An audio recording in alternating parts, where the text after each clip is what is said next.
여호와는 이 모든 땅, 곧 산간지방과 내geb지방과 모든 고센 땅과 평지와 아라바와 이스라엘의 산간지방과 평지를 다 점령하였다.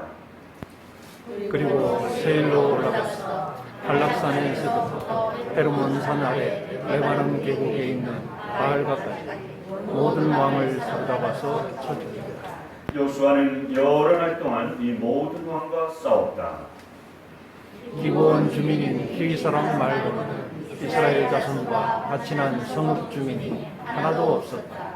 나머지 성읍은 이스라엘이 싸워서 모두 점령하였다. 여호수아가 이들 원주민을 조금도 불쌍하게 여기지 않고 전멸시켜서 희생제물로 바치는 까닭은 주님께서 그 원주민들이 고집을 부리게 하시고 이스라엘에 대항하여 싸다가 망하도록 하셨기 때문이다. 그래서 여호수아는 주님께서 모세에게 명령하신 대로 그들을 전멸시킨 것이다. 그때 여호수아가 가서 산간지방과 헤브론과 드빌과 아납과 유다의 온 산간지방 이스라엘의 온 산간지방에서 아낙 사람을 무찌르고 그 성읍들을 전멸시켜서 희생제물로 바쳤다. 이스라엘 자손의 땅에서는 오직 가사와 가드와 아스돗을 제외하고는 아낙 사람으로서 살아남은 사람이 하나도 없었다. 여호수아는 주님께서 모세에게 말씀하신 대로 모든 땅을 점령하고 그것을 이스라엘 지파의 구분을 따라 유산으로 주었다. 그래서 그 땅에서는 전쟁이 그치고 사람들은 평화를 누리게 되었다. 아멘. 오늘 본문을 보면 이스라엘 백성들이 그토록 열망했었던 약속의 땅 가나안 땅을 정복하고 그 정복한 지역이 어느 정도인지 나와 있는 그런 말씀인 것을 볼 수가 있습니다. 이 여호수아가 이스라엘 백성들이 들고서 요단강을 건너서 가나안 땅에 들어와서 가나안 땅 그리고 가나안에 있는 성읍들을 하나씩 하나씩 정복하고 점령해 나가는데 그 가나안 땅을 점령한 그 넓이와 크기가 얼마만한지 16절 말씀해 보시면 이렇게 말씀을 하고 있습니다. 16절 다시 보시게 되면 이렇게 여호수아는 이 모든 땅 곧 산간지방과 내겟지방과 모든 고센 땅과 평지와 아라바와 이스라엘의 산간지방과 평지를 다 점령하였다. 이게 무슨 얘기냐면은 여호수아가 이 모든 땅을 다 점령했다. 가나안 땅의 남쪽으로는 남쪽의 모든 산간과 평지 그리고 북쪽에 있는 산간지방이든 그리고 평지든 간에 그 가나안 땅을 다 정복하고 차지하였다. 이런 말씀이에요. 자, 또 21절, 22절 말씀해 보시면 그때 여호수아가 가서 산간지방 헤브론, 드빌, 아납, 유다에 온 산간지방과 이스라엘 온 산간지방에서 아낙 사람을 무찌르고 그 성읍들을 전멸시켜서 희생제물로 바쳤다. 22절 말씀해 보면 또 아낙 사람으로서 살아남은 사람이 하나도 없었다. 이렇게 말씀하면서 가나안 땅에 있어서 아주 그 큰 거인과 같은 이런 아낙 자손들까지도 다 전멸시켰다는 말씀을 하고 있어요. 아낙 자손은요, 여러분 아시는 분은 아시겠습니다만 몸집이 아주 큰 거인 족속들이에요. 그래서 이스라엘 백성들의 간담을 서늘하게 했었던 그런 족속이었거든요. 민수기 14장 말씀에 보면은 모세가 살아있을 때에 이 가나안 땅 바로 목전에 가데스 바네아에서 가나안 땅을 정탐하기 위해서 12정탐꾼을 보내지 않습니까? 이 12정탐꾼이 가나안 땅에 들어가서 이 아낙 자손을 본 거예요. 보고 와서 이스라엘 백성들 앞에서 그 정탐 보고를 하는데 여호수아와 갈렙을 제외한 10명의 보고가 무슨 보고였습니까? 우리는 저 가나안 땅을 점령할 수가 없습니다. 왜냐하면 그 가나안 땅에 사는 아낙 자손이 워낙 거인이고 장대하고 강해서 그들에 비하면 우리는 메뚜기 떼와 같습니다. 그러니 우리는 저 가나안 땅을 점령할 수가 없습니다. 이 부정적인 이런 보고를 했잖아요. 그럴 정도로 이스라엘 백성들이 두려워하고 또 겁을 냈었던 아낙 자손들인데 여호수아와 이스라엘 백성들이 그 후에 이 가나안 땅에 들어와서 아낙 자손까지도 다 무찌르고 전멸하면서 남은 사람이 한 사람도 없을 정도로 그렇게 다 대비시켜 버렸다라고 하는 거예요. 그래서 가나안 온 땅을 다 정복하고 차지하게 됐습니다. 그래서 여러분 이걸 가만히 보면 여호수아가 온 가나안 땅에 영향력을 미치지 않은 곳이 한 군데도 없었어요. 23절 말씀에 또 보시면 여호수아는 주님께서 모세에게 말씀하신 대로 모든 땅을 점령하고 그것을 이스라엘 지파의 구분을 따라 유산으로 주었다. 그래서 그 땅에서는 전쟁이 그치고 사람들은 평화를 누리게 되었다라고 말씀하고 있습니다. 그러니까 온 가나안 땅을 정복하는 데 있어서 여호수아의 아주 공력이 아주 혁혁한 공헌을 그렇게 이루었다라고 하는 거죠. 물론 실제로는 가나안 땅이 아주 완전히 점령된 건 아니었고 일부는 남아 있었지만은 그 남아 있는 잔존 세력들은 이스라엘 사실은 큰 위협이 되지는 않았어요. 그래서 모든 땅을 점령했다라고 이렇게 성경은 표현하고 있는 겁니다.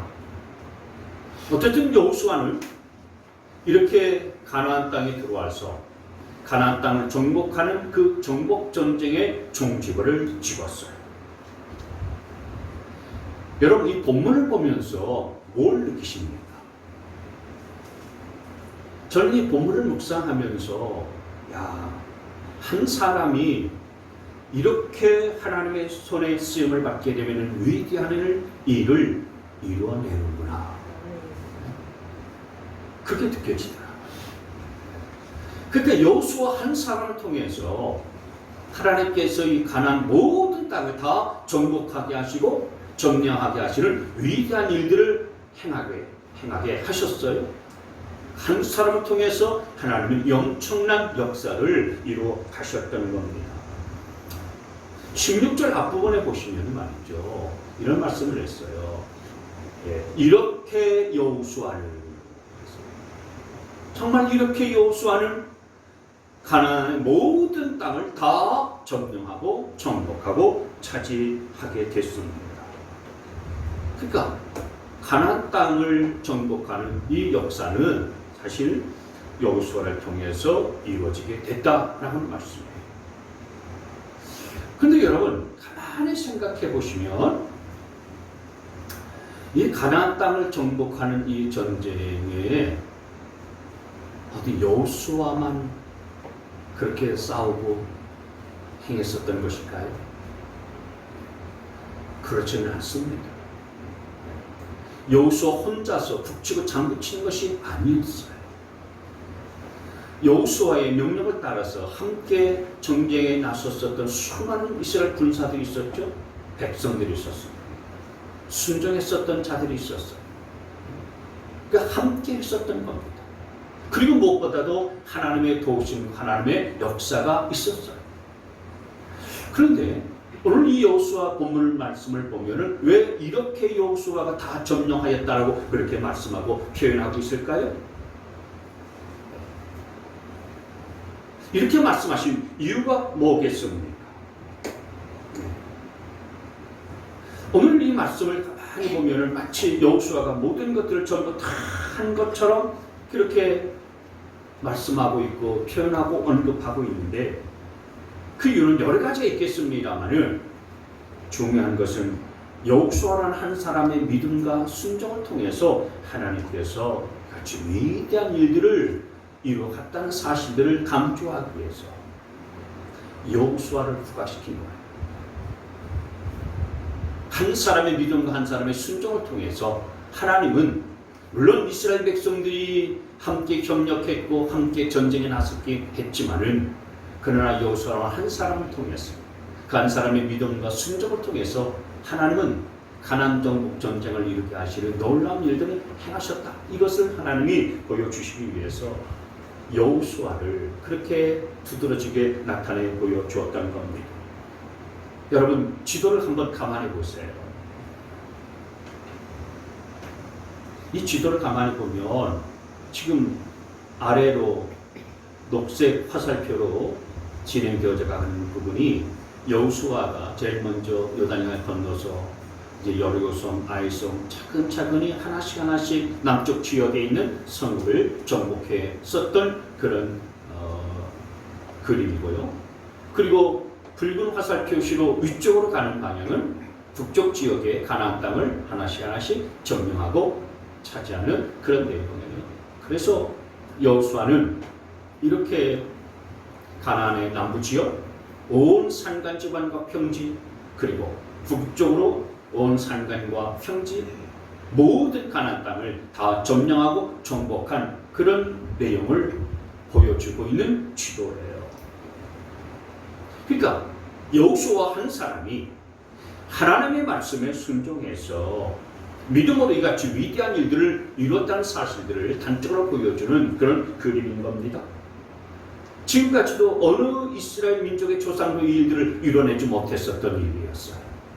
그리고 수백만 명의 이스라엘 백성들도 이런 일들을 보지 못했던 그런 일들을 여호수아가 보여주었어요. 오직 하나님만 바라보고 하나님의 명령에 순종하고 하나님의 말씀만 들으면서 여호수아는 이 위대한 일들을 이루어냈었던 것입니다.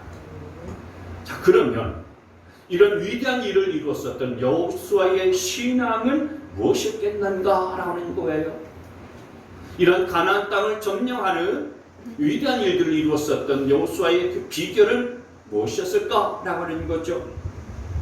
여호수아의 신앙의 특징을 보면 그래서 세 가지로 정리할 수가 있어요. 첫째는 영성이에요. 그의 영성으로 인해서 하나님은 그 여호수아를 사용해서 가나안 땅을 점령하게 만드셨다, 그 얘기입니다. 여러분, 여호수아는 누구보다도 기도하는 기도의 사람이었어요. 무슨 중요한 결정을 앞두고서도요, 먼저 기도하면서 하나님의 음성을 들었었던 기도의 사람이었습니다. 그래서 하나님이 말씀하시기 전에는 움직이지 않았어요. 그리고 하나님이 말씀하시고 나서는 비로소 움직이고 주저하지 아니하고 마음쓰리면서 행하였습니다. 사람이 뭐라고 하든지 상관하지 않았어요. 환경이 어떻든지 또 상황이 어떻든지 그거 상관하지 않았습니다. 아무리 큰 어려움과 문제가 있어도요, 거기에 개의치 아니하고 하나님 앞에 기도하면서 하나님의 도우심을 힘입어서 나아갔었던 자가 바로 여호수아였어요. 그래서 여러분, 우리가 여호수아 10장 말씀을 통해서 아모리 연합 그 5 군대와 싸울 때에 여호수아가 기도했었던 내용들을 알고 계시지요? 아모리 5 연합 군대와 싸울 때 날이 저물어갔어요. 어둑어둑해졌습니다. 적군의 숫자는 많고 날이 어두워져 갈 때에, 날이 더 어두워지면 적군을 완전히 물리칠 수 있는 기회를 놓쳐버리거든요. 그때 여호수아가 무슨 기도를 했는지 아십니까? 저 태양을 향해서 태양아 멈춰라, 그리고 달아 멈춰라, 그렇게 외치면서 하나님 앞에 기도하지 않았어요? 그 어마어마한 기도를 했었던 기도의 사람이 바로 그 여호수아였습니다. 그래서 그 기도를 듣고서 하나님께서 자연 세계를 멈추셨어요. 태양을 멈추게 하셨고 달도 멈추게 하셔서 대낮같이 밝게 만들어 주셨고, 그래서 그 기회를 이용하여서 아모리의 5 연합군대를 물리치면서 승리한 역사를 일궈내지 않았습니까? 여러분, 그러니까 여호수아는 그렇게 매 순간순간마다 어떤 어려운 환경과 어떤 난관 가운데 부딪혀 있을지라도 기도로 돌파할 수 있었던 그 기도의 영성이 있었던 사람이었다, 그 얘기예요. 근데 여러분, 그런 영적인 능력은 사실 하루아침에 갖춰지는 거 아니에요. 그 여호수아 같이 기도할 수 있는 그런 영성은 하루아침 갑자기 되어지는 것이 아닌 것입니다. 여호수아는 젊은 시절부터 하나님 앞에 무릎 꿇고 하나님 앞에 기도하기를 게을리하지 않았어요. 하나님 앞에 엎드리고 하나님의 음성을 끊임없이 들을 줄 아는 훈련을 받은 사람이에요. 그래서 출애굽기 33장 11절 말씀에 보면은 이 같은 말씀이 나와요. 주님께서는 마치 사람이 자기에게 말하듯이 모세와 얼굴을 마주하고 말씀하셨다. 모세가 진으로 돌아가도 눈의 아들이며 모세의 젊은 후관인 여호수아는 장막을 떠나지 않았다. 이때는 이스라엘 백성들이 모세의 인도를 따라서 광야 생활할 때거든요. 모세는 늘 광야 생활하면서 하나님 앞에 엎드리고 기도하면서 하나님의 음성 듣기를 즐거워했어요. 그 60만 명이나 되는, 장정만 60만 명이니까 아이들과 노인들 또 여인들까지 다 합치면 200만 명이 넘잖아요. 그 많은 이스라엘 백성들을 광야 40년간 이끌어가기 위해서는 하나님의 도심과 인도하심이 없어서는 안 되잖아요. 그래서 모세는 늘 하나님 앞에 엎드리면서 하나님 앞에 기도하고 하나님의 음성과 하나님의 말씀을 듣고서 그렇게 행하였어요. 하나님의 도심이 없어서는 안 되기에 하나님의 도심을 끊임없이 묻고 구했었던 거죠. 근데 하나님 앞에 기도하고 그래서 하나님의 응답을 기다리는 이런 모습을 성경은 뭐라고 표현했습니까? 마치 친구가 얼굴 마주하면서 이야기하듯이 모세는 하나님과 그렇게 대화했다고 성경은 말씀하고 있어요. 그런데 그런 장면을 누가 봤냐면 모세의 부관 여호수아가 젊은 시절부터 그걸 봤다 이거예요. 하나님과 기도는 저렇게 하는구나. 하나님과 만나서 교제하는 것이라는 것은 바로 저런 것이구나.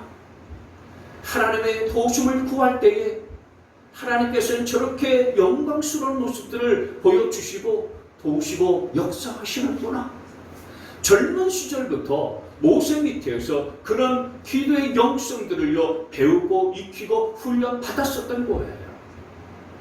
그래서 모세가 죽고 나서 이제 모세의 뒤를 이어서 이스라엘 백성들을 이끌고서 이제 가나안 땅을 차지하는 이 정복 전쟁에 있어서 그 영성이 젊어서부터 갈고 닦았었던 영성이 비로소 빛을 발하기 시작하고 오늘에 이르게 됐다라는 거예요.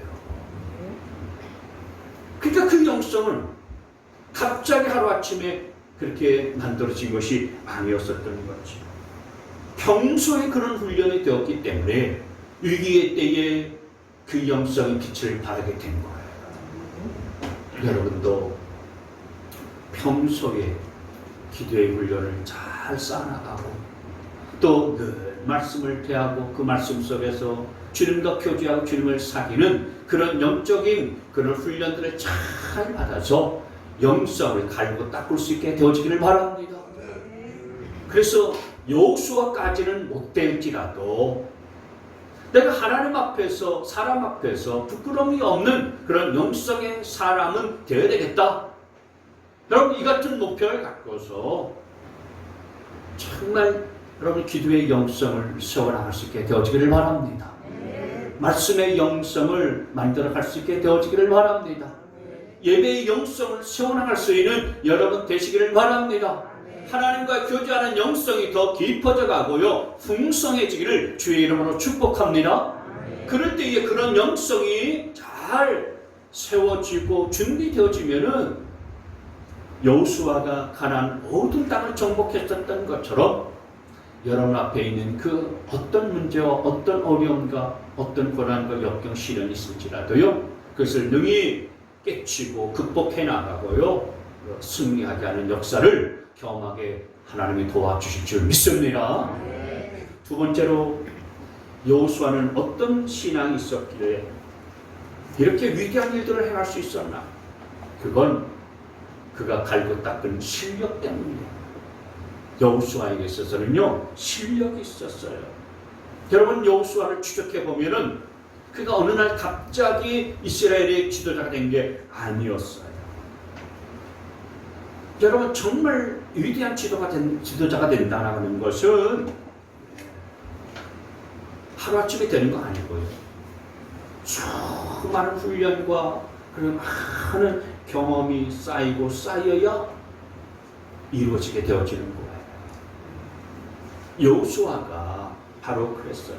여호수아는 그야말로 실력 있는 지도자였습니다. 영적인 실력이 있어서 방금 전에 말씀드린 것처럼 하나님과 늘 교통하고 교제하는 그런 사람이었어요. 이스라엘 민족의 지도자로서 많은 백성들을 이끌어가는 리더십을 발휘하는 자였어요. 그리고 무엇보다도 젊었을 때에 전쟁에 대한 경험이 있었던 자였어요. 전쟁에 나서서 싸워본 경험이 있는 것이 이 가나안 정복 전쟁에 있어서는요, 굉장한 그런 그러니까 유익이거든요. 출애굽기 17장 말씀에 보면 이스라엘이 광야 생활할 때에 아말렉 족속들이 공격을 해왔어요. 그래서 모세가 그 당시에 여호수아에게 너 장정들을 데리고 나가서 저 아말렉과 맞서 싸워라. 나는 산 꼭대기에 올라가서 하나님 앞에 기도하겠다. 그래서 아말렉과의 전쟁의 최선두에 섰던 사람이 누구냐면은 바로 이 여호수아였어요. 그래서 여호수아가 아말렉과 싸우는데 산 꼭대기에 올라가서 손을 들고서 기도했었던 모세가 손을 들면은 여호수아가 아말렉을 물리치고 이기는 거예요. 근데 모세가 손을 들다가 육신이기 때문에 피곤해서 내리는 순간들도 있을 거 아니에요. 손을 내리면은 여호수아 군대가요 뒤로 물러서게 되는 거예요. 아말렉이 오히려 더 우세한 그런 상황이 벌어진 겁니다.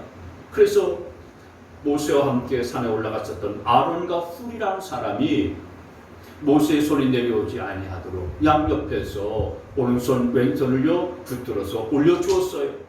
그래서 모세가 계속해서 손을 들고서 하나님 앞에 기도했을 때에 여호수아가 하나님의 강력한 도우심과 역사심을 힘입어서 아말렉 족속을요 물리치고 승리하는 역사를 이루어냈어요.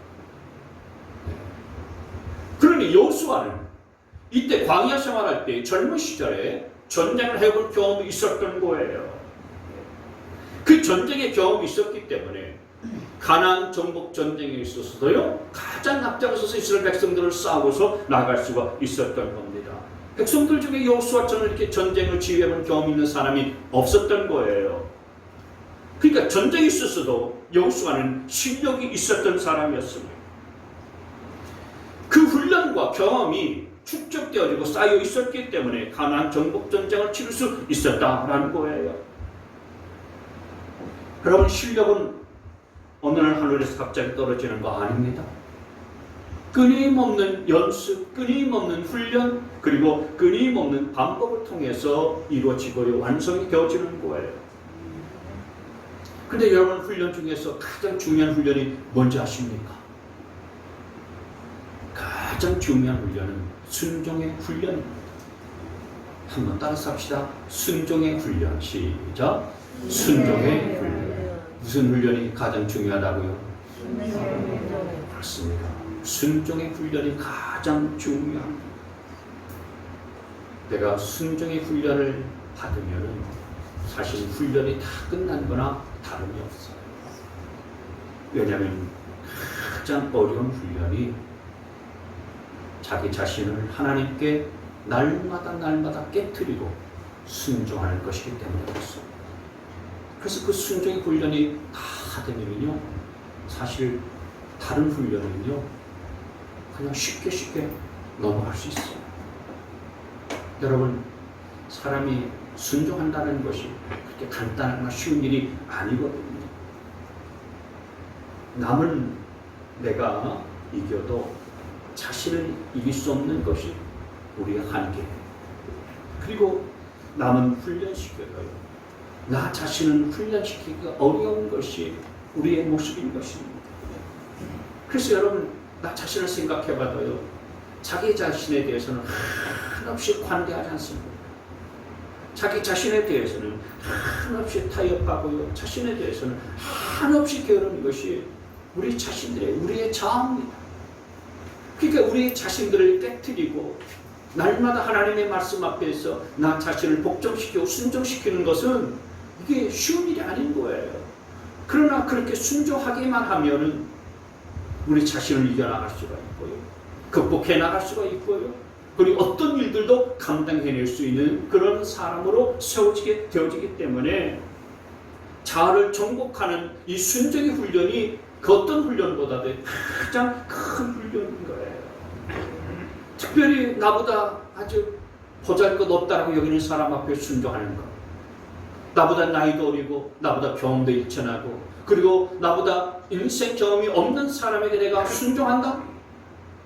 그거 아무나 하는 것 아니지 않습니까? 그러나 하나님의 말씀대로 내가 그럼에도 불구하고 그 사람 앞에 내가 순종할 수 있다면, 그래서 그 순종의 훈련을 잘 만들 수 있다면 저와 여러분은 여호수아 같은 사람으로 하나님 앞에 쓰임받게 되어질 줄 믿으시길 바랍니다. 그 순종의 훈련이 그렇게 어렵고 힘들어요. 그런데 여호수아는 그 훈련이 되어 있었던 사람이었다, 그 얘기예요. 그래서 가나안 정복 전쟁에 있어서 승리할 수가 있었던 비결 중에 하나가 바로 그 훈련 중에서도 말씀에 대한 철저한 순종의 훈련이 잘 되어져 있었기 때문에 하나님은 그 여호수아를 통해서 가나안 정복 전쟁을 승리하게 만들어 주셨다는 겁니다. 여러분, 내가 하나님의 일들을 좀 하고 싶다든지 또는 나도 하나님이 기뻐하시는 그런 일들을 이루어드리고 싶다든지 하는 마음의 소원이 있는 분들은 무엇보다도 이 여호수아처럼 이렇게 훈련과 연습 끊임없이 반복되어지는 이 훈련들을 잘 받을 수 있게 되어지기를 바랍니다. 그래서 여러분 안에 영적인 실력을 키울 수 있게 되어지기를 바랍니다.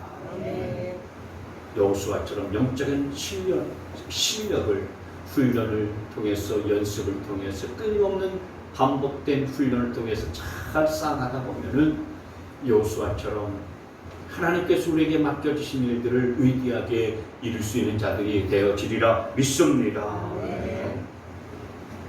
그러니까 실력을 기르셔야 돼요. 이 나이에 무슨 실력은 실력 이렇게 생각하지 마시고요. 나중에 우리가 보겠습니다만은 여러분, 여호수아와 함께 협력했었던 갈렙이라는 사람이 있잖아요. 그 갈렙은 85세 때에 여호수아에게 그런 요청을 했어요. 저 헤브론 산지를 제게 붙여주세요. 제가 가서 싸워가지고 그 산지를 차지하도록 하겠습니다. 그때 나이가 85세였다고요. 갈렙도 85세의 노인으로서 그 헤브론 산지, 젊은이들도 감당할 수 없는 헤브론 산지를 차지하기 위해서 여호수아에게 제게 그 산지를 맡겨주세요. 제가 가서 점령하고 정복하고 차지하겠습니다. 그래서 차지하고 정복했어요. 그러기 위해서 영적인 실력을 갈렙도 길렀었던 거죠. 영적인 실력. 여러분, 위대한 지도자는 그냥 만들어지는 거 아니에요. 실력이 있는 믿음의 사람은 그냥 만들어지고 그냥 세워지는 게 아니라고요. 우리 목자님들이 실력 있는 그런 믿음의 목자님들 아니십니까? 하루아침에 목자 되는 게 아니잖아요. 속썩이는 사람들, 힘들게 하는 사람들 부둥켜 안고서 그래서 그냥 기도하면서 하나님의 도우심을 구해서 어떻게 하면 지혜롭게 헤쳐나갈 것인가, 주 앞에 엎드리고 주 앞에 무릎 꿇고 때때로는 눈물도 쏟고 그러면서 애쓰고 힘쓰면서 실력을 그렇게 쌓아가고 길러가시는 거예요.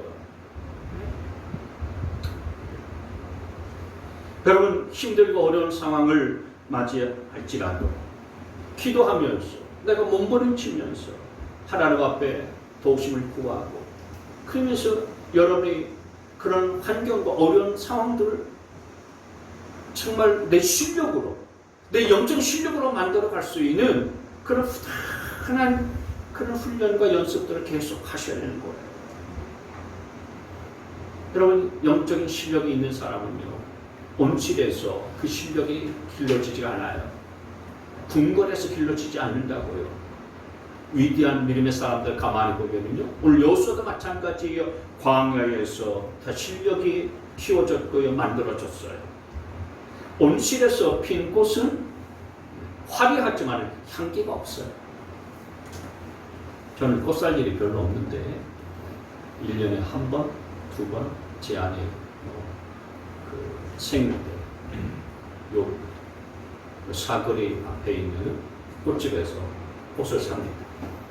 근데 꽃집 주인이 이 꽃이 무슨 꽃인지 내가 몰라서 물어보니까 한 4-5 종류의 꽃을 이야기하시는데 하나도 모르겠더라고요. 전부 다 외래종이에요. 꽃은 화려하고 예뻐요. 근데 향기가 없어요. 향기가 안 나요. 왜 그런가 가만히 생각해 봤더니 그 꽃을요, 저 냉장고는 아니겠죠. 꽃을 잘 이렇게 보관할 수 있는 그런 냉장고 같은 데다 보관해 놓고요. 그게 다 외래종이라고 하더라고요. 듣도 보도 못한 그런 이름들을 저렇게 말씀을 하시는데 이건 뭐고 그러는데 다 외래종이에요. 온실에서 자란 꽃이에요. 겉모습은 화려한데요. 향기가 없어요. 꽃의 생명은 겉모습보다도요, 향기 있지 않습니까? 그러니까 온실에서 핀 꽃은 화려하지만 향기가 없는 것처럼 참으로 영성과 실력도 어디서 길러지냐면요, 그냥 온실 속에서 길러지는 게 아니란 거예요. 여호수아처럼 광야에서의 훈련을 통해서 그 실력이 길러지고요, 세워지는 거예요. 그러니까 온갖 환난과 핍박과 어려움을 겪으면 겪을수록 하나님 왜 나를 하여금 이렇게 고생시키시지? 그렇게 불평하거나 원망하지 말고, 하나님께서 나를 잘 훈련시키고 단련시키셔서 하나님의 위대한 일에 쓰임받게 하시려고 하시나 보다. 여러분 그렇게 기쁘게 받아들일 수 있게 되어지기를 바랍니다. 여러분 내 믿음과 내 신앙이 어리고 약하면은 하나님께서 그 감당하지 못하겠구나 싶으면은요, 어려운 현실 주시지 않으세요. 어려운 상황도 만나게 하지 않으세요. 그런데 내가 왜 신앙생활 하면서 이렇게 어려운 일들을 만나고 힘든 환경 가운데 내가 살아가게 되나? 이런 생각이 들면 하나님이 나로 하여금 그 어려운 환경과 힘든 상황들을 능히 극복할 수 있는 믿음이 자랐기 때문에 더 잘하도록 하기 위해서 나를 그렇게 그곳으로, 그런 환경 가운데로 나를 이끄신다는 사실들을 기억하고요. 그게 불평의 요소가 되지 아니하고 오히려 내가 감당할 수 있기 때문에 하나님이 이런 환경과 이런 상황과 문제를 내게 주시는 거구나 기쁘게 여길 수 있게 되어지기를 바랍니다. 반드시 하나님이 역사하셔서 승리하게 될 줄 믿으시기를 바랍니다. 그런 환경과 그 힘든 상황 속에서 더 깊은 기도가 나오는 거예요. 그리고 더 깊은 은혜를 경험할 수 있게 되어지는 겁니다. 뿐만 아니라 더 놀라운 승리를 경험할 수 있게 되어지는 거예요. 쉽지는 않죠. 그리고 그게 편하지도 않을 겁니다. 그러나 중요한 것은 그렇게 영적인 훈련을 통해서 실력을 쌓아가다 보면은 하나님이 반드시 승리하게 하시는 역사를 보게 된다는 거예요. 그래서 여러분도 영적인 훈련을 통해서 실력을 쌓아가고 그 강한 실력으로 인해서 가나안 땅을 차지할 수 있는 그런 축복된 식량 되실 주의 이름으로 축원합니다. 마지막으로 3번째, 여호수아의 신앙적인 또 하나의 특징은 뭐냐면 충성이에요. 여호수아의 인생을 쭉 추적해다 보면 그는 일평생 동안 그의 삶과 신앙 지탱해주는 힘이 있었는데 그게 뭐냐면 바로 충성이었어요. 여호수아는 변함이 없었습니다. 젊었을 때에 우리가 좀 전에 봤었던 것처럼 모세의 보좌관 안으로 있을 때부터 시작해서 그는 한평생 모세에게 충성했어요. 그 충성됨이 바뀌지 않았고요, 변하지 않았어요.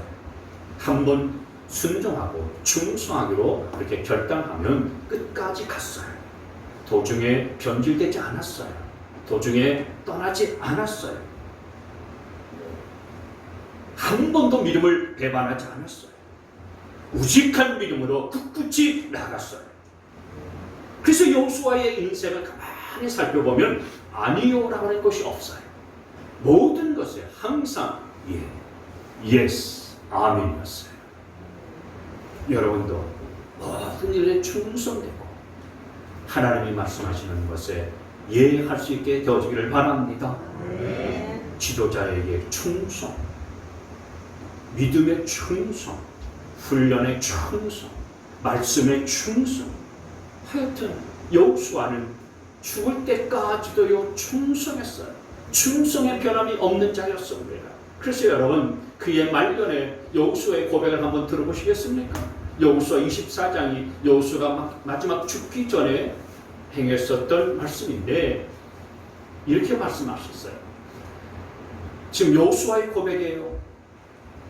이렇게 말씀하셨으니 당신들은 이제 주님을 경외하면서 그를 성실하고 진실하게 섬기십시오. 그리고 여러분의 조상이 저 강 저쪽의 메소포타미아와 이집트에서 섬기던 신들을 버리고 오직 주님만 섬기십시오. 15절. 주님을 섬기고 싶지 않거든 조상들이 강 저쪽에 메소포타미아에 있어 섬기는 신들이든지 아니면 당신들이 살고 있는 땅 아무리 사람들의 신이든 당신들이 어떤 신들을 섬길 것인지를 오늘 선택하십시오. 그 뒷부분 시작. 나와 나의 집안은 주님을 섬길 것입니다. 아멘. 이게 모세가 죽기 전에 이스라엘 백성들이 마지막으로 남겼었던 설교였어요. 나와 내 집은 오직 하나님만을 섬길 것입니다. 변함없이 하나님께 충성했었던 자신의 신앙 고백을 죽기 전에도 이렇게 하고 있었던 거예요. 얼마나 충성된 종이었는지 알 수가 있죠. 이 충성됨 때문에 하나님은 여호수아를 기뻐했어요. 여호수아를 마음에 들어했어요. 여호수아를 보면서요 시원했어요. 어떤 사람 보면은요 답답하잖아요. 갑갑해요. 마음이 꽉 막혀요. 근데 하나님은 그 여호수아를 보면서요 마치 냉수를 마시는 것처럼 시원한 그런 시원함을 이렇게 누리셨다고요. 여러분 역사를 봐도요 반신이나 반역자들은요 역사가 기억해 주지 않습니다. 역사가 기억해 주는 인물은 충신이에요. 충신은 역사가 두고두고 기록하고요 수많은 후대들이요 기억해요. 여호수아는 젊었을 때만 충성했던 자 아니었고요 죽을 때까지 충성된 자였어요. 죽을 때까지.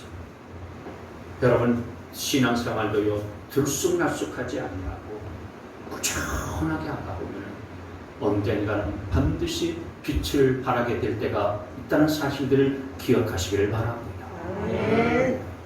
저는 여러분들이 신앙생활을 충성스럽고 변함없이 꾸준하게 해나가서 하나님께 인정받고 또 하나님께 여호수아처럼 쓰임받고 빛을 발할 수 있는 날들이 올 수 있게 되어지를 주의 이름으로 축복합니다. 꾸준한 것 그게 충성입니다. 변함없는 것 그게 충성이에요.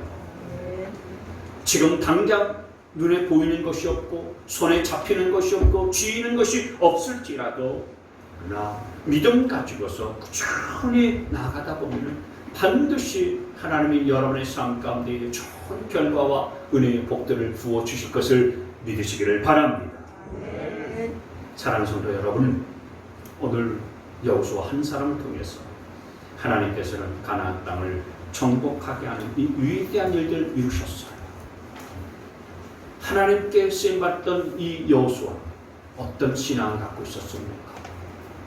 그 여호수아는 하나님의 위대한 일에 쓰임받기 위해서 무엇보다도 영성을 갈고 닦았고 그리고 부단한 훈련을 통해서 실력을 쌓았어요. 그리고 더 나아가서 하나님 앞에서 충성된 그런 모습으로 섰어요. 저와 여러분도 이 여호수아 본받아서 하나님께 한평생 쓰임받는 인생으로 설 수 있게 되시기를 주님의 이름으로 축복합니다. 아멘. 그의 구원의 은혜와 하나님 아버지의 무궁무진하신 사랑이고 성령님의 교통하심의 역사가 여호수아 본받아서 앞으로 나아가기를 원하고 모든 싸움에서 승리하기를 원하는 주의 백성들 머리머리 위에 동일한 승리의 역사가 임할 수 있게 되어지기를 주 예수 그리스도의 이름으로 간절히 축원하옵나이다.